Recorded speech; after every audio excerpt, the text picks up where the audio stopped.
Oke, Assalamualaikum warahmatullahi wabarakatuh. Perkenalkan nama saya Akil, mata kuliah di Pemrograman 1. Saya akan menjelaskan apa yang sudah saya buat untuk project di UAS. Oke, di sini saya menggunakan NetBeans ya, memang sudah ditentukan oleh Pak. Soal Bapak itu sudah digunakan untuk si NetBeans-nya ya. Di sini saya sudah buat juga sebelumnya. Dari menu-menu juga di sini udah ada menu login sebagai. Nah, sini, oke, di sini sudah ada. Kita coba lihat dulu untuk code-nya di sini. Untuk code-nya sendiri pun kayak sini code-nya. Nah, di sini saya buat nih si button action-nya ini. Ya, button action login ini saya buat. Ya, setelah itu ada dua inputan, ada username dan password. Nah, di situ pun saya di sini menggunakan uh, if ya, menggunakan if. Kenapa sih menggunakan if ya? Menggunakan if karena di sini si user text field dari si user tersebut, username itu ya di to get text dan to text tersebut, tapi udah terus habis itu di equals itu dicocokkan dengan apa yang di input, ya, apakah sama atau tidak dengan yang sudah diatur di sini. Kalau misalkan dengan database, nanti bisa juga masukin database di sini seperti itu. Nah, selanjutnya ini string.value of. Nah, value of di sini sama juga. Datanya apa? Ada password field. Ya, si password yang tadi sudah ada di sini, di desain ini, password. Nah, sini di get password. Nah, di password, setelah itu equals. Nah, equals sama dengan yang sebelum juga. Di atas pun kan equals juga kan. Dicek apakah sama atau tidak dengan si password yang sudah ada. Seperti itu. Selanjutnya, nah di sini home. Ya, kalau misalkan di sini true, sorry. Jika ini true, ya kan, di sini benar, dua-duanya benar, dia akan jalan ke home gitu. Nah, kalau misalkan di situ selesai si home sudah terbuat, halaman sebelumnya halamannya si apa login ini akan keluar ya, kembali gitu. Tapi yang kebukanya ini saja di home saja. Nah, kalau misalkan salah, apa sih keluarannya, outputnya apa? Kalau misalkan salah, ini passwordnya salah, di sini dengan titel ya, pesan kesalahan atau bisa dibilang notifikasi gitu. Oke, lanjut di sini login. Di sini ada menu home. Nah, menu home-nya saya sebut simple seperti ini. Nah, dengan codingan seperti ini. Di beberapa button-button yang sudah ada itu dibuat. Langsung new, menu about, set visibility, ya kan, set visible. Nah, di sini nilainya true. Jadi kenapa true? Karena biar di sini tuh terlihat, bukan terlihat sih, sorry. Memang di sini kan set visible tuh memang terlihat, di set untuk terlihat. Tapi terlihat dari mana? Oke, ketika diklik button tersebut, dia akan masuk ke dalam si menu about. Kalau misalkan di Android itu maksudnya intent itu akan pindah ke halaman selanjutnya seperti itu. Sama dengan yang lain, button yang pertama itu ada untuk about, ada file, ada tugas, ada pertemuan seperti itu. Oke, lanjut. Nah, mungkin itu sama aja dengan yang lain.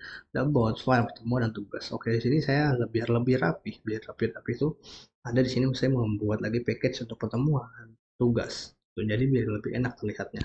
Karena memang dari Java tersebut juga sudah cukup terstruktur, jadi saya buat seperti itu. Oke, lanjut di pertemuan 13 ini saya sudah membuat dan saya ambil dari program sebelumnya.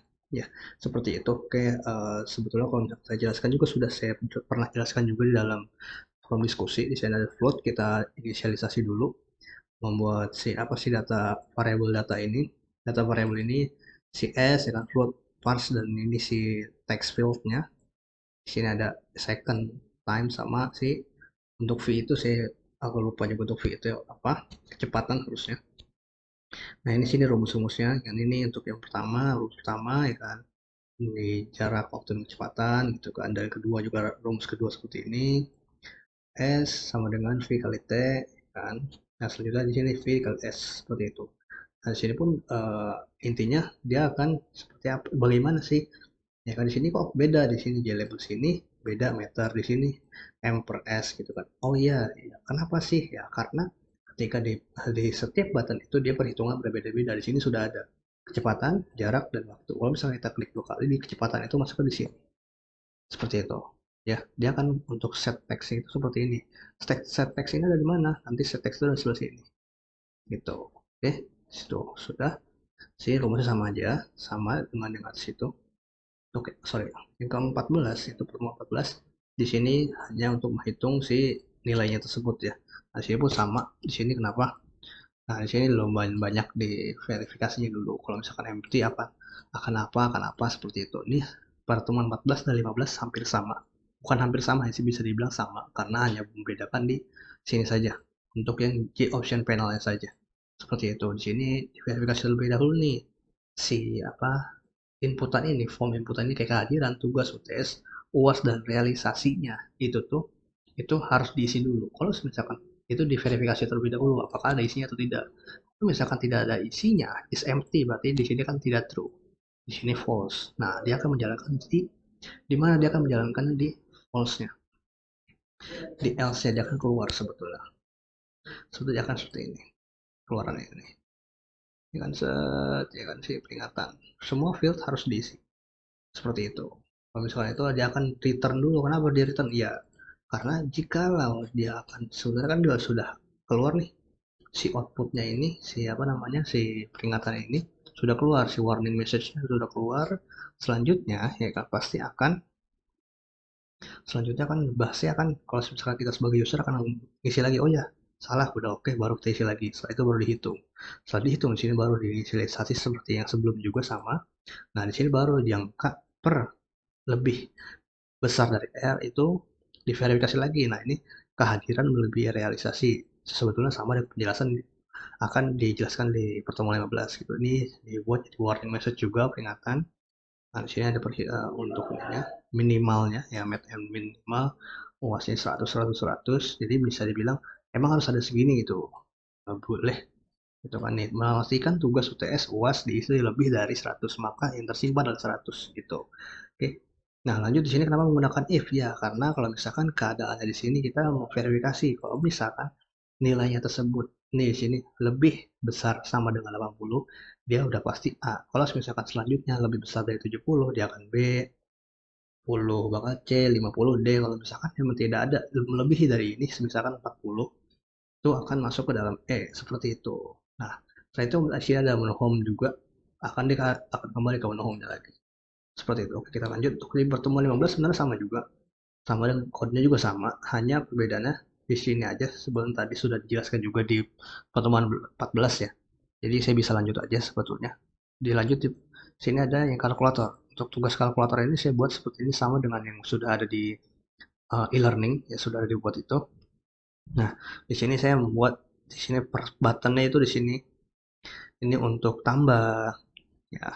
Terus selanjutnya apa gitu nih untuk hapus jangan jadi nol semua. Ini titik selanjutnya ini ada angka 1 2 3 4 sampai 9 dan 0 juga sudah termasuk. Nah, di sini ada minus. Nah, di sini kenapa sih? Oke, di sini saya lanjut dulu jadi ada kurang kali bagi seperti itu. Nah, di sini hasil. Nah, kenapa sih hasil menggunakan switch case? Iya. Karena di sini akan memilih. Bagaimana memilihnya? Iya. Karena di sini lihat, di sini sudah menginisiasikan pilih sama dengan 4. Kalau misalkan 4 berarti akan memilih di sini. Jadi membagi seperti itu. Sebagai kalau misalkan lihat di desainnya, sini ada bagi ya plus kurang kali bagi sama dengan persen dan koma. Nah, di sini pun seperti itu. Kalau misalkan ternyata kita memilihnya satu, sini kan langsung dua karena di satunya ada di atas nih. Di sini plus oke tambah satu. Pilih satu gitu kan. Karena ini si buttonnya tambah. Button tambah berarti pilihnya satu. Oke, di sini angka ini dua angka. Sorry. Dua dari inputan ini harus ada dulu. Kalau misalkan nggak ada dia nggak akan error. Gitu. Dia tidak akan mengeluarkan hasil sama aja kayak di kalkulator yang sering kita gunakan di HP seperti itu. Yang penjelasan dari saya itu saja. Assalamualaikum warahmatullahi wabarakatuh.